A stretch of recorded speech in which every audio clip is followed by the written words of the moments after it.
आइए तो हम लोग भारतीय वन के बुक से दो चर रैखिक समीकरण पढ़ रहे थे। आज ही मेरा क्लास छठा है। दो चर रैखिक समीकरण एक्सरसाइज 2 के सी में 9 तक का क्वेश्चन किए थे। 9 के क्वेश्चन में 9 का चौथा क्वेश्चन करेंगे, पिता एवं पुत्र से रिलेटेड है। तो हम बोर्ड पे लिखे हुए हैं क्वेश्चन, इसी क्वेश्चन को आज हम लोग पूरा करेंगे। तो क्वेश्चन है, राम के पिता की आयु राम की आयु की 4 गुनी है। राम के पिता की आयु जो है राम की आयु की 4 गुनी है। आगे कहता है कि 5 वर्ष पहले उसके पिता की आयु उस समय राम की आयु की 9 गुनी थी। उनकी वर्तमान आयु ज्ञात करना है। पिता एवं पुत्र की वर्तमान आयु निकालना है। इस टाइप का क्वेश्चन आपको एग्जाम में अगर आता है तो वो 2 नंबर का पूछा जाता है। तो आइए इसको हम देखते हैं। ये दो चर रैखिक समीकरण का है, तो इसमें मानना पड़ता है।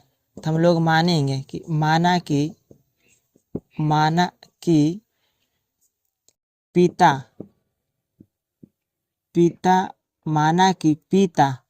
एवं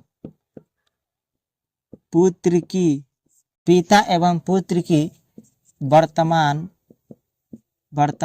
आयु x एवं y वर्ष है। पिता एवं पुत्र की आयु हमने मान लिया x एवं y वर्ष, पिता x और पुत्र y वर्ष। अब हम लोग क्वेश्चन के मुताबिक ही इसको हम हल करेंगे। तो लिखेंगे पहली शर्त में क्या कह रहा है, तो राम की पिता की आयु की 4 गुनी है। तो देखिए ये पिता माने थे और y को हमने पुत्र माने थे। अब क्वेश्चन क्या कहता है, राम के पिता की आयु की आयु की 4 गुनी है। राम की आयु की 4 गुनी है। अब यहाँ पर देखिए बराबर करने के लिए हम लोग, एगो ज्यादा होता है एगो कम होता है, तो बराबर करने के लिए हम लोग कम वाला में जोड़ेंगे या घटाएंगे या गुना करेंगे तब जाके वो बराबर होगा। कम वाला में गुना करेंगे, जोड़ेंगे या घटाएंगे तब जाके वो बराबर होगा। जैसे कह रहा है राम के पिता की आयु राम की आयु की 4 गुनी है। राम की आयु की 4 गुनी है। तो राम ये पिता हुआ और ये राम हुआ। जैसे देखिए ये पिता हुआ और ये राम, पुत्र कहिए या राम कहिए, नाम धर दिया है राम, हमने पुत्र कहा। तो कहता है जब तक क्वेश्चन समझ में नहीं आ रहा है तो 2 बार 3 बार पढ़िए। तो कहा है राम के पिता की आयु की 4 गुनी। देखिए तो राम के पिता की आयु जो है राम की आयु की कितना है, 4 गुनी है। यानी कैसू तो होगा, पिता बड़ होगा। तो बराबर करने के लिए हम लोग पुत्र की आयु में कितना से गुना करेंगे, 4 से गुना करेंगे तब जाके क्या हो जाएगा बराबर। देखिए कह रहा राम के पिता की जो आयु राम की आयु कितना है, 4 गुनी है। तो पिता ज्यादा है और पुत्र क्या होगा, कम होगा। तो हम लोग पुत्र वाला में 4 से गुना करेंगे तो जाके दोनों क्या हो जाएगा, बराबर हो जाएगा। अब यहाँ से हम लोग हल करेंगे तो x आई हो जाएगा 4y और x प्लस में 4y इधर ले आएंगे तो माइनस में 4, कुछ नहीं बचा तो 0। ये समीकरण हो गया फर्स्ट। फिर देखिए फिर लिखेंगे दूसरी शर्त में चाहे दूसरी शर्त से। अब देखिए यहाँ तक का हम पूरा कर लिए।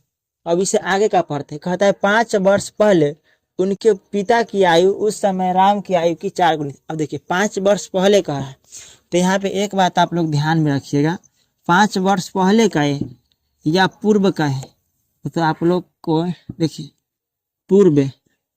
पूर्व का है या पहले का है तो घटाएंगे, जितना वर्ष का है उतना वर्ष घटाएंगे। जैसे कहने का मतलब मान लीजिए कि अभी हम वर्तमान में 25 साल के हैं,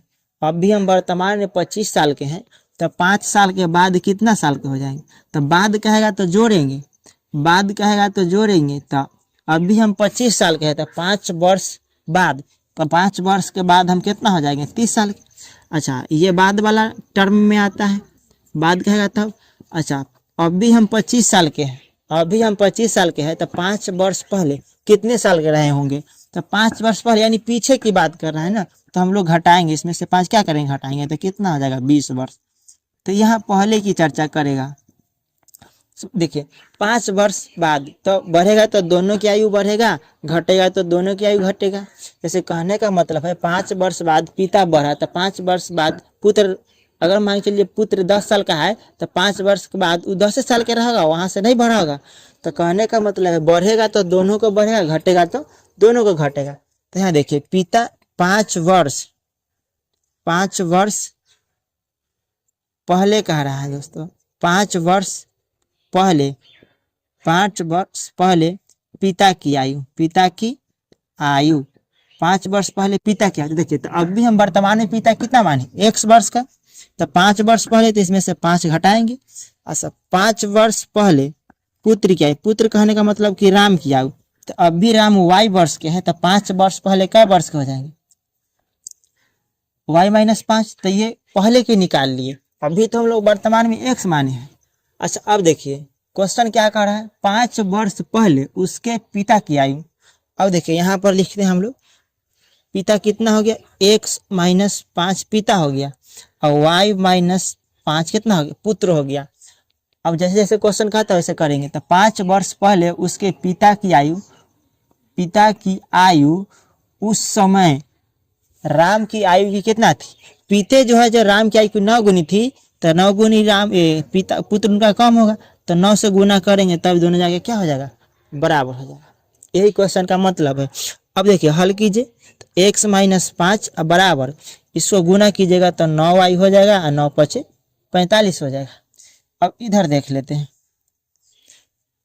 और देखिए यहाँ x 9y प्लस में इधर ले आएंगे, x-9y हो जाएगा, इधर माइनस में 45 है, माइनस में 45, माइनस में 5 उधर जाएगा तो प्लस में 5 हो जाएगा, तो इसीलिए हो जाएगा x-9y, और 45 में से 5 घटा दीजिएगा तो माइनस में 40। ये समीकरण दूसरा हुआ। अब हम लोग यहाँ से हल करके समीकरण फर्स्ट और सेकेंड से हल करके एक्स वाई का मान निकालेंगे, जो आएगा वही पिता एवं पुत्र की आयु होगा। तो यहाँ पर देखिए समीकरण फर्स्ट एवं सेकेंड से, अब देखिए फर्स्ट कितना है, x-4y बराबर 0 है, और सेकेंड कितना है, x-9y बराबर माइनस में 40। देखिए तो जिसको काटना है उसको देखिए, हमको x वाला को काटना है, तो दोनों चेन सेम है तो डिफरेंट करेंगे, प्लस है तो माइनस, माइनस है तो प्लस, और माइनस है तो प्लस, ये प्लस और ये माइनस कट जाएगा। देखिए माइनस में 9 था, अब हो गया कथी में, प्लस में हो गया, तो 9 में से 4 घटेगा तो बच जाएगा प्लस में 5y, और बराबर ये 40। 5 से काट दीजिए तो 8 पचे कितना हो जाएगा, 8 पचे 40, तो y का मान कितना हो गया 8, यानी पुत्र हो गया 8 वर्ष का। अब देखिए समीकरण फर्स्ट कितना था आपका, यहाँ से ले लीजिए, तो x-4y बराबर 0 था, तो x-y के जगह पर कितना रखिएगा आप, 8 रखेंगे, बराबर में 0, तो x-8 कितना हो जाएगा 32 बराबर 0। अब देखिए यहाँ से तो x के मान निकालिएगा तो माइनस में 32 इधर आएगा तो प्लस में 32 हो जाएगा, इसीलिए हो जाएगा पिता की आयु कितना हो जाएगा 32 वर्ष। और पुत्र के हम लोग माने थे, पुत्र कहें यानी राम, तो राम की आयु कितना माने थे, राम की आयु माने थे y, तो y का मान कितना आया था 8, तो 8 वर्ष। तो पिता देख लीजिए, पिता 32 वर्ष का है तो पुत्र कितना वर्ष का है 8 वर्ष का। यहाँ से अनुमान लगा सकते हैं पिता हकीकत में वास्तव में बड़े होते हैं हम सबसे, तो पिता की उम्र 32 और पुत्र की उम्र 8 वर्ष, और क्वेश्चन में भी उसी टाइप का आया, तो यही आपका आंसर हो गया। तो इसको आप लोग एक बार देख लीजिए, और आज यही रहने देते हैं, मिलते हैं अगले क्लास में।